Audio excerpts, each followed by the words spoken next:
It was a peaceful Saturday morning, and I was finally enjoying some well-earned rest on my back porch with a hot cup of coffee in my hand, the crisp air filling my lungs as I admired the serene view of my own property, the place I had worked so hard to obtain.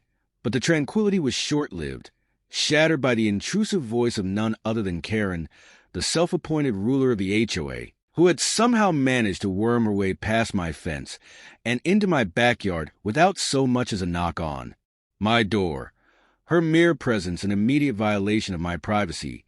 Yet she stood there, hands on her hips, an air of undeserved authority radiating from her as she glared at me, her lips curling in disapproval as though I had personally offended her by simply existing on my own land. And before I could even register my disbelief at her boldness, she started rattling off a list of so-called infractions, her voice laced with venom as she claimed my lawn was not up to HOA standards, that my fence was an eyesore, and that my car, which was perfectly parked in my driveway, was a violation because it wasn't an approved vehicle in the neighborhood. The absurdity of her claims nearly making me choke on my coffee as I stared at her in stunned silence, my patience already wearing thin, but still, I attempted civility, taking a deep breath before calmly explaining that my property was not under HOA jurisdiction, a fact she either refused to acknowledge or was simply too arrogant to accept, for she scoffed, shaking her head as she stepped even closer, her pointed fingernail jabbing toward my chest as she insisted that all homes in this neighborhood must adhere to her authority, her entitlement so thick in the air that it was suffocating. And despite my growing frustration, I once again tried reason, explaining that when I bought my house, I made it explicitly clear that I would not be joining the HOA, a legal decision backed by paperwork, contracts, and the very foundation of property rights. Yet Karen simply waved off my words as if they were nothing more than an inconvenience, her face twisting into an ugly sneer as she accused me of being a problem homeowner who refused to follow community guidelines. The sheer audacity of her words almost laughable if it weren't for the fact that she had the gall to trespass onto my land to spew this nonsense. And when I told her, firmly but still without raising my voice, that she needed to leave my property immediately, her reaction was nothing short of theatrical, her eyes widening as if I had committed some unspeakable crime, before she let out an exaggerated gasp, clutching her chest as if she had just been gravely insulted. Yet despite her dramatics, I stood my ground, repeating that she had no right to be here and that she needed to leave. But rather than accepting reality, she doubled down, insisting that she had every right to inspect my home for violations, her delusions running so deep that she genuinely seemed to believe that my own property belonged to her. And at that moment, I realized that there was no reasoning with her, that she would not leave of her own accord, that this was not just about some imaginary infractions, but about control, about the fact that she simply could not stand that I was not under her rule. And the more I told her to leave, the angrier she became, her face reddening with fury as she raised her voice, shouting that she would call the HOA board, that she would make sure I was fined, that she would personally ensure that my property was brought up to her standards, her threats as ridiculous as they were baseless. But still, she stood her ground, refusing to move, her stance that of someone who truly believed she was untouchable. And as I exhaled a long breath, trying to keep my cool, I decided that there was no longer any point in arguing with her, that my only course of action was to physically escort her off my land, and so, with one final warning, I told her that if she did not leave immediately, I would remove her myself. But she only scoffed, rolling her eyes as she crossed her arms over her chest in defiance. And so, seeing no other choice, I took a step forward, preparing to guide her toward the exit. But little did I know, this small act would be the catalyst for what was about to become an outright disaster. For as soon as I reached for her arm to lead her away, she let out an ear-piercing shriek, a sound so shrill and sudden that it made my ears ring, before she reared her hand back and, without hesitation, slapped me across the face. For a split second, I was too stunned to react, my skin still stinging from the slap as the sheer audacity of what had just happened settled in, my brain struggling to process the fact that this woman, this uninvited intruder on my own property, had actually dared to strike me, and as my senses realigned, I felt a surge of anger course through me, my patience snapping like a dry twig beneath a heavy boot, because up until now, I had been calm, restrained even, despite her blatant disrespect. But this was crossing the line. This was no longer just a matter of an overbearing HOA Karen trying to enforce imaginary rules. This was assault, plain and simple, and as I locked eyes with her, my jaw tightening, I could see the satisfaction in her smirk, the smugness radiating from her as if she believed she had won, as if she expected me to cower, to shrink beneath her entitled wrath. But she had severely underestimated me. And before she could utter another one of her ridiculous, self-righteous threats, I straightened, my voice sharper than steel as I told her with finality that she needed to leave, now. But instead of backing down, instead of recognizing the gravity of what she had just done, she took a bold step forward, her expression twisting into one of mock innocence as she dramatically placed a hand on her chest, her tone dripping with fake concern as she sneered, "Oh, what? You think you can force me off? What are you going to do? Hit me back? Go ahead. Touch me again and see what happens." Her words a taunt, a challenge, as if she were daring me to react in a way that would give her even the slightest advantage. But I wasn't about to fall for her trap, and so, instead of engaging in her mind games, I exhaled sharply, shaking my head before stepping around her, walking toward my phone, because if she refused to leave on her own, I had no issue calling the authorities myself, had no problem reporting her for trespassing and assault. And as I picked up my phone, beginning to dial, I could hear her scoffing behind me, her footsteps quick and heavy as she stormed closer, her voice rising with hysteria as she screeched, "You think you can call the cops on me? In my neighborhood? You really don't know who you're messing with." And before I could react, before I could fully register her movements, she lunged at me, her hand snatching at my phone, her nails scraping against my skin as she tried to rip it from my grasp. But my reflexes were faster, my grip tightening as I pulled it away, my frustration boiling over as I turned on her, my voice a controlled but firm growl as I warned her, again, that she was trespassing, that she had already assaulted me once, and that if she didn't leave immediately, she would regret it.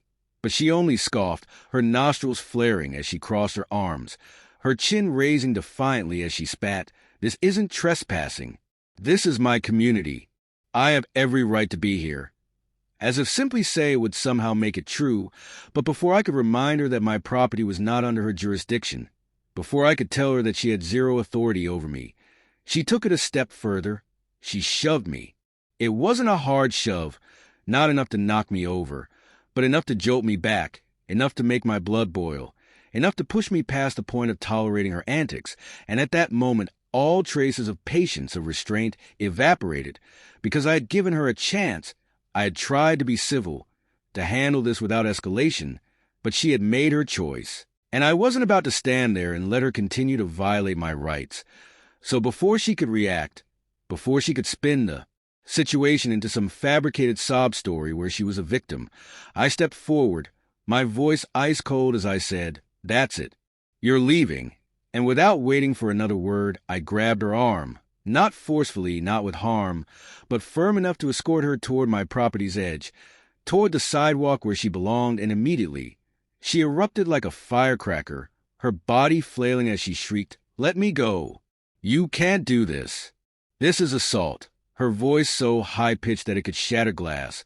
But I didn't let her theatrics distract me, didn't let her exaggerated wails deter me, because I knew exactly what she was trying to do, cause a scene, make a spectacle, create a situation where she could twist the narrative to paint herself as the victim. And sure enough, as we reached the boundary of my property, she threw herself onto the ground, her body crumbling, in an over-the-top performance that would have made a soap opera actress jealous, her voice cracking as she screeched, "Help! Help! He's attacking me! Oh my God! Someone call the police!" And just like that, she flipped the script, turning what was her illegal trespassing, her physical aggression, into a carefully orchestrated show of faux distress. And even though I knew her antics were completely transparent, even though I was fully aware that she was faking this entire scene, I couldn't deny the ugly reality of the situation. I was a man, and she was a woman, and in the eyes of bystanders, in the eyes of anyone who didn't see what had actually happened, I was already at a disadvantage. And sure enough, before I could even open my mouth to defend myself, before I could take a step back and remove myself from the situation, I heard a voice, a neighbor's voice, shout, "HOA, what's going on here?" And I turned, my stomach sinking as I saw Mr. Thompson, the elderly man from 3 houses down, standing on his porch, his brow furrowed as he stared in our direction, and it didn't take long for his wife, Mrs. Thompson, to step out beside him, followed by another neighbor, then another, because, of course, Karen had caused a spectacle on purpose, had done everything in her power to ensure that people saw what she wanted them to see, and I had walked right into her trap, because now, as she lay on the ground, fake sobs shaking her shoulders, clutching at her arm as if she had been brutally attacked, I knew exactly what was coming next. She was going to make the call, the one that would flip this entire situation upside down, and sure enough, with one final dramatic gasp, she reached for her phone, her fingers shaking as she dialed, her voice breaking as she whimpered, "911, yes. I need help. He attacked me. I think he was trying to, oh God. I don't know what he was trying to do, but I was so scared. Please send someone. I think he might be dangerous." And just like that, she had done it. She had turned a simple case of trespassing into a criminal accusation, had turned herself, the aggressor, into the victim, and as I stood there, my fists clenched at my sides, my pulse hammering in my ears, I realized that no matter how ridiculous her claims were, no matter how false her accusations, the police were coming, and I was about to be thrown into a situation that could change everything. As I stood there, watching Karen clutch her phone like a lifeline, while crocodile tears streamed down her face, I felt a deep, simmering frustration boiling in my chest, a raw sense of disbelief at just how far she was willing to go to maintain her delusion of control. Because in what world did she, the trespasser, the aggressor, the woman who had slapped and shoved me, think she could turn the situation around and paint herself as a victim? But the reality was as clear as the ringing dial tone in her hand. She knew exactly what she was doing, knew exactly how this looked, knew that if she cried loud enough, played the part convincingly enough, she could turn me into the villain with just a few carefully chosen words. And as I listened to her trembling voice speaking into the phone, "Yes, officer," I was just walking through my neighborhood when he grabbed me. I tried to leave, but he wouldn't let me go. He attacked me. I don't know why. Please just send someone. I'm so scared. I felt my jaw clench, my fingers curling into fists at my sides, because this wasn't just a minor exaggeration. This was a blatant, calculated lie, a fabricated story designed to ruin me, and worst of all, I knew how situations like this played out, knew that once the police arrived, it wouldn't be as simple as just explaining the truth, because in their eyes, they weren't just responding to a trespassing complaint anymore. No. Thanks to Karen's theatrics, they were arriving at the scene of a violent attack, and I was the prime suspect. I could already feel the weight of their assumptions pressing down on me, the suffocating reality that no matter how much evidence I had, no matter how many times I told them she had been the one to hit me first, shove me first, trespass in the first place, it would all come down to perception. And perception was a dangerous thing, especially when it was being twisted by a woman who had perfected the art of playing the victim. And as I glanced around, my stomach sinking, I realized just how much damage she had already done, because now, not only were my neighbors watching, but some had started recording, their phones out, their cameras pointed at me as Karen continued her sob story, rocking back and forth on the ground, her arms cradling herself as if she were in genuine distress. And I knew that from an outsider's perspective, it didn't matter what had actually happened. Didn't matter that she had trespassed, that she had hit me first, because all they saw was a woman in tears, and a man standing over her. And that was all the police would need to make up their minds. And then, as if on cue, the sound of sirens tore through the quiet street, the flashing red and blue lights bouncing off the houses as the police cars rolled in, coming to a screeching stop right in front of my driveway. And before I could even take a breath, 4 officers stepped out, their hands already hovering near their holsters, their eyes scanning the situation with the kind of wary tension that made it clear they had already made their assumptions before even hearing my side of the story. And as soon as Karen saw them, as soon as she realized her audience had arrived, she let out the most horrifying, gut-wrenching sob yet, her voice breaking as she wailed, "Officer, thank God you're here. Please help me. He grabbed me. He wouldn't let me leave. I was so scared, I thought he was going to." She choked on a sob, shaking her head as if she couldn't even bring herself to say the words, and the effect was immediate. One of the officers, a tall, broad-shouldered man with a hardened expression, turned to me, his voice sharp and commanding as he barked, "Step away from her. Hands where we can see them." I could feel the weight of their stares, the cold calculation in their eyes as they assessed me, and I knew that in their minds I was already guilty, that in a matter of seconds I had gone from a man enjoying his morning coffee to a criminal suspect. And as I slowly raised my hands, my heart hammering against my ribs, I tried to force my voice to stay calm, to stay steady as I said, "Officer, I didn't do anything. She was trespassing. She hit me first. Check the cameras. I have security footage." But before I could finish, Karen let out another dramatic gasp, shaking her head furiously as she interrupted, "Oh my God, he's lying. He's lying. I was just walking through the neighborhood, and he came at me. He grabbed me. Look at my arm. I think he bruised me," and with that, she thrust her arm forward, dramatically displaying her unblemished, completely uninjured skin as if it were undeniable proof of an assault, and I nearly laughed. Nearly lost my composure entirely, because the sheer ridiculousness of it, the sheer audacity of her performance, was almost comical. But this wasn't a joke, wasn't some petty HOA dispute anymore. This was serious, because in the eyes of the law, in the eyes of the officers standing before me, her words carried weight. And unless I handled this carefully, unless I found a way to prove my innocence, I was about to be hauled away in handcuffs for a crime I didn't commit. One of the officers, a woman with sharp eyes and a no-nonsense demeanor, stepped forward, her gaze flicking between me and Karen before she asked, "Sir, do you have security cameras? Do you have any footage of what happened?" And finally, I felt a glimmer of hope because yes, I did, and without hesitation I nodded, my voice firm as I said, "Yes.